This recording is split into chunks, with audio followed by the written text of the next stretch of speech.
नमस्कार दोस्तों, आज के इस खास पॉडकास्ट में आप सभी का स्वागत है। आज हमारे साथ एक बहुत ही विशेष मेहमान है, पूनम राठौर जी, जिन्होंने आरपीएससी असिस्टेंट प्रोफेसर परीक्षा 2023 में पूरे राजस्थान में प्रथम स्थान हासिल कर अपनी सफलता का परचम पूरे राजस्थान में लहराया है। आज हम पूनम के साथ उनके इस सफर और उनकी तैयारी की रणनीति और उन्होंने जो चुनौतियाँ फेस की उसके विषय में चर्चा करेंगे और ताकि भविष्य के अभ्यर्थियों को इससे कुछ शिक्षा ले सके। पूनम, सबसे पहले तो हम आपको इस शानदार सफलता के लिए बहुत बहुत बधाई देंगे। Thank you ma'am. ओके। और आपको जब सबसे पहले पता चला कि आपका आरपीएससी में सिलेक्शन तो हुआ ही है, साथ में प्रथम स्थान आपने प्राप्त किया है, तो आपका और आपकी फैमिली का क्या रिएक्शन था, क्या प्रतिक्रिया थी उनकी?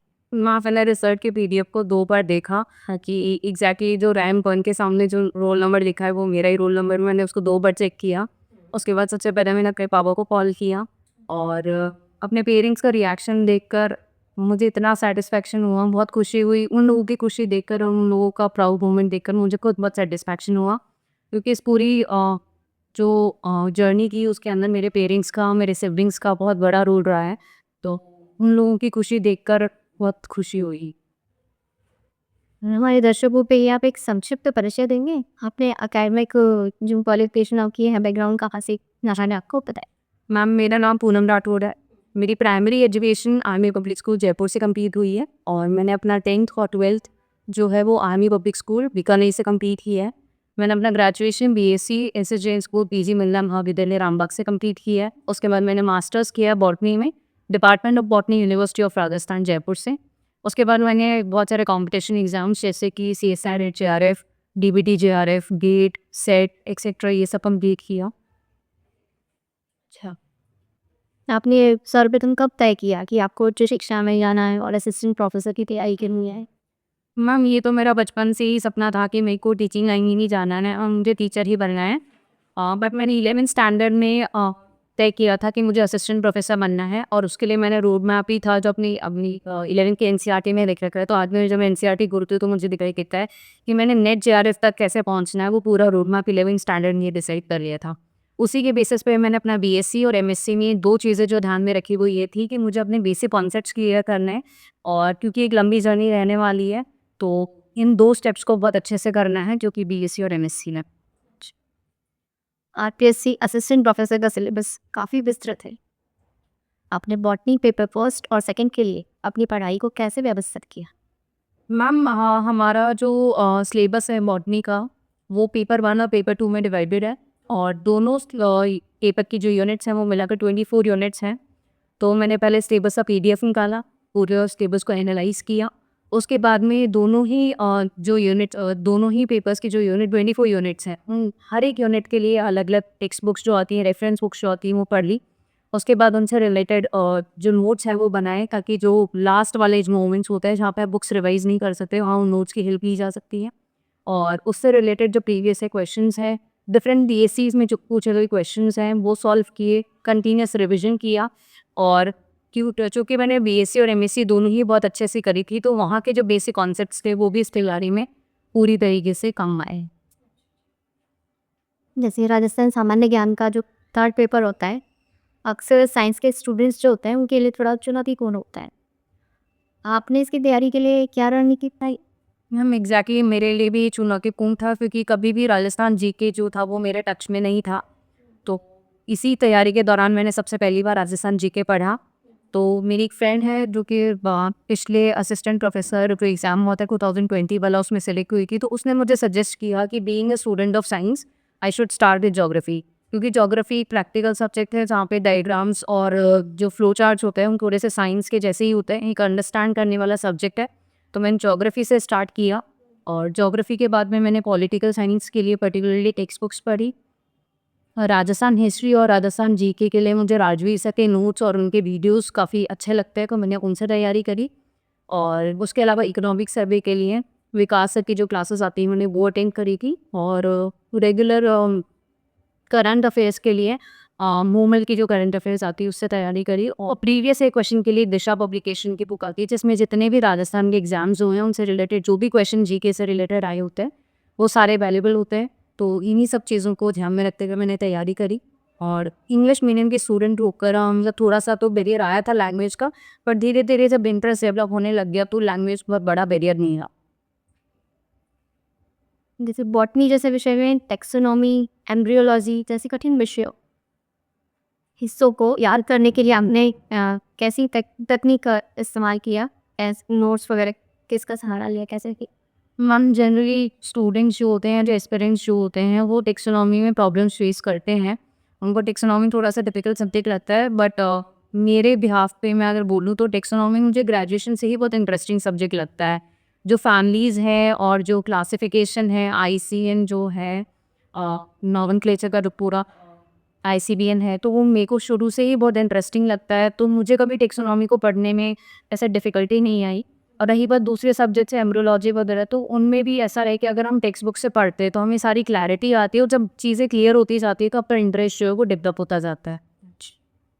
और तैयारी के दौरान हमने किन किन बुक्स को का रेफरेंस बुक्स का यूज़ किया, ऑनलाइन संसाधनों का भी यूज़ किया होता है, बताएं प्लीज़। मैम ऑनलाइन प्लेटफॉर्म तो मुझे इतना रिलायबल नहीं लगता है। गूगल वगैरह से पढ़ने से बेटर मुझे लगता है कि बुक्स को प्रेफर करना चाहिए। तो मैंने तो जितनी भी यूनिट्स हैं 24 यूनिट्स को, हर एक यूनिट के लिए पर्टिकुलर जो रेफरेंस बुक्स आती हैं उन रेफरेंस बुक्स को आइडेन माना, उनसे नोट्स प्रिपेयर करे और उन्हीं से मैंने तैयारी करी। और कुछ टॉपिक्स ऐसे हैं जैसे कि इकोलॉजी में या टेक्निक्स हैं जिनमें हमें रेगुलर अपडेट चाहिए होता है, तो उसके लिए मैंने ज़रूर गूगल से हेल्प ली कि उनमें कुछ अगर हमें रीसेंट अगर कुछ हुआ होता है तो अपडेट करना होता है तो उनको अपने नोट्स में ऐड की। ठीक है। आप जैसे मैंने सुना है कि आप आर्मी बैकग्राउंड से जी बिलोंग करते हैं, तो आपकी दैनिक दिनचर्या क्या रहती थी और आप दिन में कितने घंटे पढ़ाई करती हैं? मैम अप्रॉक्सीमेटली 5 to 8 आवर्स मैंने पढ़ाई करी है, क्योंकि जैसा कि मैंने आपको बताया कि ये जर्नी जो है वो 11th क्लास से स्टार्ट हुई थी, तो ये बहुत लंबा टाइम पीरियड हो गया, करीबन 7 से 8 साल का टाइम पीरियड हो गया। तो इतनी लंबी जर्नी में हर किसी की स्ट्रैटेजी होती है, वो अलग अलग होती है। मैंने इनिशियल ईयर्स में एमएससी तक मैंने सोशल मीडिया से मैं दूर रही थी, सोशल मीडिया मैं यूज़ नहीं करती थी। और उसके बाद भी बहुत सारे ऐसे स्टेजेस थी जहाँ पे मुझे लगता था कि फैमिली फंक्शंस, शादी वगैरह नहीं अटेंड करनी है, पढ़ाई को ज़्यादा प्रायोरिटी देनी है, तो उस अकॉर्डिंग मैंने चीज़ें करी और हमेशा पढ़ाई को ही प्रायोरिटी माना। और फैमिली ने भी इस चीज़ के लिए सपोर्ट किया, तो 6 to 7 आवर्स में डेली निकाल लेती थी पढ़ने के लिए। अक्सर लंबी तैयारी के दौरान मोटिवेशन कम होने लगता है। आप इस दौरान खुद को कैसे पॉजिटिव बनाए रखते थे? मतलब किसी आप में गुरु का हेल्प ली या फिर कोई मेंटर का हेल्प लिया कि ये बहुत लंबी जर्नी होती है जहाँ पे बहुत बार आपका आत्मविश्वास विश्वास जब बनाता है, और चीज़ें बहुत बार ऐसा होता है कि आपको लगता है कि आप सही तो कर रहे हो, सही रास्ते पे चल रहे हो ना, और आप कैसी चीज़ें होंगी और किस तरीके से आप पहुँचोगे। तो इन सब में बहुत बड़ा रोल होता है आपके फैमिली का, आपके फ्रेंड्स का, आपके टीचर्स का, आपके मेंटर्स का। तो ये सभी का बहुत बड़ा रोल रहा था। फैमिली में अगर मैं बताऊँ तो जैसे कि मेरे फादर हैं, वो हमेशा 20-40 वाला रूल कहते थे कि अगर आप 20 साल तैयारी करते हो तो आप अगर 40 साल अच्छी लाइफ स्पेंड करते हो, और अगर आप 20 साल अगर रेस्ट करते हो, ऐसे ही निकाल देते हो, तो फिर आपको अगले 40 ईयर्स मेहनत करनी पड़ेगी। तो ये चीज़ मैंने हमेशा दिमाग में रखी कि अगर मेरे को इनिशियल ईयर्स में अगर आपको टाइम मिला रहा है, आपकी फैमिली आपको सपोर्ट कर रही है, तो फिर उन ईयर्स में आपको तैयारी करनी चाहिए। दूसरा मेंटर्स का और टीचर्स का बहुत बड़ा रोल रहता है, क्योंकि वो आपको सही डायरेक्शन प्रोवाइड करते हैं, वो आपको सही रास्ता दिखाते हैं कि आपको किस तरीके से चीज़ें करनी है। एक मेंटर हैं डॉक्टर प्रेम सर, उनका बहुत बड़ा योगदान रहा है। उन्होंने हमेशा टाइम टाइम पे मुझे मोटिवेट किया, उन्होंने मुझे सही रास्ता दिखाया कि मुझे कैसी चीज़ें अचीव करनी है, कैसे छोटे-छोटे टारगेट्स को अचीव करना है, कब जाके हम अपने गोल पे पहुँचते हैं। इसके अलावा फ्रेंड्स का भी बहुत बड़ा रोल रहा था। फ्रेंड्स से आप सारी चीज़ें डिस्कस करते हो, टॉपिक्स वगैरह डिस्कस करते हो। कभी आपको ऐसा लगता है कि कैसे चीज़ें मैनेज होगी, तो आप कॉल पे बात कर रहे हो तो अचानक से वो कोई क्वेश्चन पूछ लेते हैं, तो आपको लगता है कि टेंशन लेने से तो बेटर है कि चलो ये क्वेश्चन नहीं आ रहा है राजस्थान जीके का या फिर सब्जेक्ट का नहीं आ रहा है, तो चलो यही पढ़ लेते हैं। तो फिर टेंशन नहीं होती थी, वो पढ़ाई भी डर लग जाता था। आपने जैसे मॉक टेस्ट वगैरह भी दिए होंगे और उसका टाइम मैनेजमेंट वगैरह कैसी थी आपने? एग्जैक्टली मैम, टाइम मैनेजमेंट का बहुत इंपॉर्टेंट रोल होता है, क्योंकि वो जो 3 घंटे होते हैं एग्ज़ाम के, वही सबसे ज़्यादा इंपॉर्टेंट होता है। तो उसके लिए मॉक टेस्ट इंपॉर्टेंट होते हैं। मैंने अपनी सीएसआर नेट की जब मैंने तैयारी करी थी तो उस टाइम मैंने मॉक टेस्ट दिए थे। तो उससे अब 3-4 चीज़ें होती हैं। एक आपको पता चलता है कि आपको 3 घंटे कैसे मैनेज करना है। दूसरी चीज़ आपको पता चलता है कि आपको क्वेश्चंस को कितनी जल्दी रीड करना है समझने के साथ-साथ। क्योंकि हम एग्ज़ैक्टली वो चीज़ें हम एग्ज़ाम हॉल में ना करके, वहाँ जो गलतियाँ हम करते हैं वो सारी अगर हम मॉक टेस्ट में कर लें और उनको सुधार लें, तो हमारा टाइम भी सेव होता है और हमारे अटेम्प्ट्स भी वेस्ट नहीं होते। तो मॉक टेस्ट का अपने आप में बहुत बड़ा रोल होता है। देखिए, परीक्षा के बाद एक इंटरव्यू का पेज भी होता है जी। तो साक्षात्कार की तैयारी में आपने किसी टीचर या किसी इंस्टीट्यूट से तैयारी की हो तो बताइए प्लीज़? मैम एग्जैक्टली तो मैंने इंटरव्यू के लिए कहीं से भी मॉक इंटरव्यू नहीं लिए थे। एक जगह मैंने राजस्थान यूनिवर्सिटी में एबीटीसी सेंटर जो है वो मॉक इंटरव्यू करवाता है, तो मैंने वही मॉक इंटरव्यू लिया था और वो हेल्पफुल भी रहा था। उसके अलावा इंटरव्यू और रिटर्न के बीच में थोड़ा सा टाइम पीरियड था, तो मैंने इंटरव्यू के जैसी डेट्स आई थी तो फ्रेंड्स और सीनियर्स की हेल्प से मैंने फिर से अपना पूरा सिलेबस उठाया, पूरा सिलेबस मैंने फिर से रिवाइज़ किया और सिलेबस में लिखी हर एक जितने भी पॉइंट थे, उन सभी पॉइंट्स को इस तरीके से प्रिपेयर किया कि मैं उनके बारे में 2 या 3 मिनट तक बोल सकूँ। तो मैंने पूरा का पूरा अपने बेसिक कॉन्सेप्ट्स क्लियर किए और हर एक टॉपिक को इस तरीके से प्रिपेयर किया कि अगर मुझे रैंडमली कोई भी टॉपिक अगर पढ़ाने के लिए बोल दिया जाए, तो मैं इंस्टेंटली वो पढ़ा सकूँ। अच्छा। और फिर में आपने कोई ऐसा फेस किया हो सवाल जिससे आप हमारे साथ शेयर करना चाहें, सब्जेक्ट कोई स्पेसिफिक? मैम ऐसे मुझे इंटरव्यू में बेसिक बॉटनी से रिलेटेड क्वेश्चंस पूछे थे। Classical botany, advance botany as well as वो चीज़ें जो कि डेली लाइफ से रिलेट करती हैं, जैसे कि सेल्स में फैट कंटेंट, प्रीबायोटिक, प्रोबायोटिक, अर्गर डिजीज, क्रॉप रोटेशन, इस तरीके की चीज़ें पूछी थी। इसके अलावा कुछ एक चीज़ें ऐसी हैं जो जैसे कि एडवांस बॉटनी में मेरे से सेल सिग्नलिंग पूछी थी और केमी ऑस्मोटिक थ्योरी पूछी थी। इस तरीके की चीज़ें पूछी थी, बट 2 क्वेश्चंस हैं जो कि थोड़े से ऐसे थे जो ट्रिकी थे और जो मुझे हमेशा याद भी रहेंगे। तो मुझे being a student of biology हम हमेशा बायोलॉजिकल नाइट्रोजन फिक्सेशन पूछते हैं, बट मुझसे lightning and photochemical nitrogen fixation पूछा गया था और एक चैटजीपीटी की फुल फॉर्म पूछी गई थी, जो मुझे हमेशा याद रहेगी। अच्छा। इंटरव्यू बोर्ड का मुख्य फोकस किस चीज़ पे रहता है? आपके ज्ञान पे या आपके व्यक्तित्व पे? मैम ज्ञान और पर्सनैलिटी दोनों ही इम्पॉर्टेंट है, क्योंकि जब आपके पास नॉलेज होती है तभी वो कॉन्फिडेंस आपकी बातों में झलकता है। विदाउट नॉलेज वो कॉन्फिडेंस आना बहुत मुश्किल होता है। तो knowledge is must. Second is आपकी कम्युनिकेशन स्किल्स, कि किस तरीके से आप अपनी बात को कम्युनिकेट करते हो और क्या आपका टोन रहता है, क्या आपका पिच रहता है किसी से बात करने का। तीसरा चीज़, क्योंकि हम असिस्टेंट प्रोफेसर के लिए इंटरव्यू देने जा रहे हैं तो हमारे लिए बोर्ड टीचिंग इंपॉर्टेंट होती है, तो आप अपने लेक्चर को कितने इफेक्टिवली डिलीवर करते हो, ये भी बहुत इंपॉर्टेंट पॉइंट होता है। चौथी चीज़ होती है ऑनेस्टी, जो कि वो टेस्ट करते हैं कि आप कितने ऑनेस्टली अपने आंसर्स दे रहे हो, कहाँ पे आप झूठ बोलते हो, कहाँ पे आप पोलाइट रहते हो, कहाँ पे आप ऑनेस्टली रिप्लाई करते हो, सारी चीज़ें रिफ्लेक्ट होती हैं। हमें लगता है कि बहुत सारी चीज़ें हम छुपा सकते हैं या हाइड कर सकते हैं, बट ऐसा नहीं होता है। हर एक चीज़ का अपना इम्पोर्टेंट रोल होता है और वो सारी रिफ्लेक्ट होती हैं। तो नॉलेज और पर्सनैलिटी दोनों ही टेस्ट की जाती हैं। जैसे जो बच्चे नेट और सेट की तैयारी कर रहे हैं, भविष्य में असिस्टेंट प्रोफेसर बनना चाहते हैं, जो कंपलसरी होता है शायद नेट और सेट तो जी है ना, असिस्टेंट प्रोफेसर में। तो अभी किन बुक्स का आप उनको सजेशन देना चाहेंगे? और जैसे कोई बच्चे एग्ज़ाम देते हैं तो सिली मिस्टेक्स भी करते हैं, उसके बारे में भी आप थोड़ा सा बताना चाहेंगे प्लीज़? मैम नेट से रिलेटेड एक वाक़या है जो मैं आपसे शेयर करना चाहूँगी। सबसे पहले तो मैं बताना चाहूँगी कि असिस्टेंट प्रोफेसर के लिए नेट जो है वो eligibility criteria, minimum eligibility criteria जो आपके पास होना चाहिए, कभी आप असिस्टेंट प्रोफेसर बन सकते हैं। तो इनिशियली जब मैंने स्टार्ट किया था प्रिपरेशन, तो मैंने सेल्फ स्टडी से स्टार्ट किया था। मैंने यही सोचा था कि मैं सेल्फ स्टडी से करूँगी, बट उस टाइम सेल्फ स्टडी के साथ नेट की कोचिंग के साथ साथ में एमएससी का जो सेमेस्टर है वो क्लैश कर रहा था, तो मैं दोनों चीज़ें मैनेज नहीं कर पा रही थी। इस वजह से मैंने डिसाइड करा कि क्योंकि आरपीएससी की जो असिस्टेंट प्रोफेसर की वैकेंसी की वो सामने थी, तो मैंने ये डिसाइड किया कि मेरे को टाइम वेस्ट ना करते हुए कोचिंग की हेल्प ले लेनी चाहिए। मैंने अपने थर्ड सेमेस्टर के साथ में कोचिंग ज्वाइन करी थी। मैंने direction institute for life sciences से कोचिंग की है नेट के लिए, जो कि जयपुर में सिचुएटेड है। इसके अलावा मैं ये बताना चाहूँगी कि कोचिंग से जो मुझे बेनिफिट्स मिले वो ये था कि आपको प्रिपेयर्ड कंटेंट मिलता है, एक रिलायबल कंटेंट मिलता है और उसके बाद में आपके वीकली टेस्ट होते हैं। वीकली टेस्ट देने से आपको किस तरीके से क्वेश्चंस को अटेम्प्ट करना है उसकी स्ट्रैटेजी पता चलती है। और रही बात सिली मिस्टेक्स की, तो मैंने टेस्ट में ये नहीं सीखा है कि किस तरीके से आपको क्वेश्चंस अटेम्प्ट करने हैं। अगर 4 ऑप्शंस होते हैं ऑब्जेक्टिव में तो हमारा फोकस सिर्फ इस बात पे नहीं होना चाहिए कि सही कौन सा है, बल्कि 3 गलत क्यों हैं ये भी हमें पता होना चाहिए।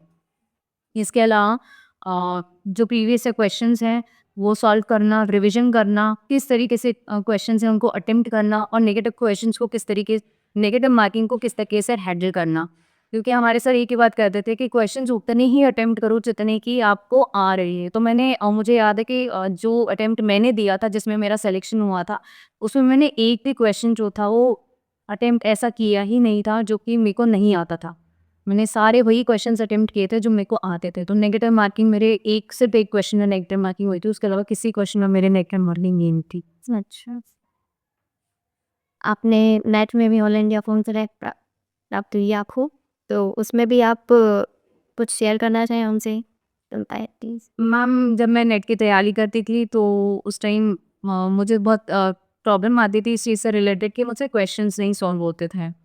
तो मैंने जहाँ से कोचिंग की, जहाँ से मैं आपको बताया, तो मैंने वहाँ से वही स्ट्रैटेजी सीखी कि आपको क्वेश्चन प्रैक्टिस किस तरीके से करनी है और किस तरीके से रिवीजन जो है वो इम्पोर्टेंट की होती है। क्योंकि इससे पहले मुझे रिवीजन की इम्पोर्टेंस नहीं पता थी, पर जो हमारे गाइड थे, जो मेंटर थे डॉक्टर ट्रेन सर, वो हमेशा बताते थे कि रिवीजन ही सबसे ज़्यादा इम्पोर्टेंट होता है, क्योंकि वो 3 घंटे में आपको वही चीज़ें याद आती हैं जो आप रिवाइज करते हो। तो मैंने इससे पहले कभी नहीं सोचा था कि मैं किसी भी सिलेबस को 6-7 बार रिवाइज कर सकती हूँ, बट सर ने बोला कि रिवाइज कर सकते हैं तो मुझे भी लगा कि कर सकते हैं और मैंने चीज़ें की भी हैं। और सर को हमेशा से कॉन्फिडेंस था, सर डे 1 से कहते थे कि तेरी टॉप 5 में रैंक आएगी और ऐसा हुआ भी, फिर मेरी ऑल इंडिया रैंक 4th भी आई। इसके लिए आपको बहुत-बहुत बधाई मिल सकें। और अंत में बस एक क्वेश्चन और आपसे पूछेंगे, सफलता का कोई मूल मंत्र हो, जो आप हमारे दर्शकों के साथ साझा करना चाहें तो प्लीज़ बताइए? मैम, एज़ सच तो सफलता का कोई भी मूल मंत्र नहीं होता है, पर कुछ चीज़ें होती हैं जो हमें ना सिर्फ तैयारी के दौरान बल्कि पूरी लाइफ टाइम में हमको ध्यान रखनी होती है। जिनमें से कुछ चीज़ें इंपॉर्टेंट हैं, जैसे कि स्पिरिचुअलिटी से जितना हम कनेक्टेड रहते हैं तो उतनी हमारे अंदर पॉजिटिविटी आती है। दूसरा, आपके बड़ों का आशीर्वाद आपके साथ हमेशा रहे। तीसरा, आपके पेरेंट्स का, आपके बहन भाइयों का जो सहयोग होता है वो बहुत इंपॉर्टेंट होता है। आपके टीचर्स का, आपके मेंटर का जो मार्गदर्शन होता है वो बहुत इंपॉर्टेंट होता है। आपको वो सारी चीज़ें माननी चाहिए वो जो वो बताते हैं। और उसके बाद आपके फ्रेंड्स का सपोर्ट होता है और सबसे इम्पॉर्टेंट चीज़ होती है आपकी अपनी मेहनत। मेहनत का कोई रिप्लेसमेंट नहीं होता। हार्ड वर्क ही वो चाबी होती है जिसकी वजह से आप सक्सेस तक पहुंच सकते हैं। उसके अलावा कुछ चीज़ें हैं जो आपको हमेशा ध्यान में रखनी चाहिए, जैसा कि जो डिसिप्लिन है। अगर आप डिसिप्लिन हैं तो आपको किसी भी एक्सटर्नल मोटिवेशन की ज़रूरत नहीं होती है। आप डिसाइड कीजिए कि आपको इस टाइम पर ये काम करना है और ऑनेस्ट कि आप अपने उस टाइम पर उस काम को कीजिए, क्योंकि आप अगर अपने आप से ईमानदार नहीं है तो फिर आप किसी के भी प्रति ईमानदार नहीं रह सकते। और 2-4 साल बाद में हमें अपने आप को ही फेस करना होता है। तो अगर हम ईमानदार होते हैं तो चाहे रिजल्ट्स आएँ चाहे ना आएँ, बट एटलीस्ट हम अपने आप को प्रूव कर सकते हैं। उसके अलावा कंसिस्टेंसी है। बहुत बार होता है जब पढ़ने का मन नहीं भी करता है तो भी ये कुछ चीज़ें याद रखनी चाहिए, जैसे कि हमारे सर कहा करते थे कि तुम चाहे पढ़ रहे हो चाहे नहीं पढ़ रहे हो, पर जो दूसरा तुम्हारा कॉम्पिटिटर है वो हमेशा पढ़ रहा होता है। तो कभी आपका मन ना भी करे तो भी आप कम पढ़ो पर डेली पढ़ो। तो ये सारी चीज़ें हैं। बाकी रिविज़न, प्रीवियस ईयर क्वेश्चंस, अपना कंटेंट और जो बुक्स हैं ये सारी आपकी हमेशा हेल्प करती हैं। तो इन सब के प्रति आपको थोड़ा-सा ध्यान रखना चाहिए। और एलगी में भी आपका 4th रैंक है एज़ अ जी बाकसन ने, उसके लिए बहुत-बहुत बधाई और आपकी बहुत-बहुत धन्यवाद आपके यहाँ पर आ रहे हैं इसके लिए। Thank you ma'am. इसी तरह की सफलता की कहानियाँ सुनने के लिए हमें सब्सक्राइब करें। Thank you.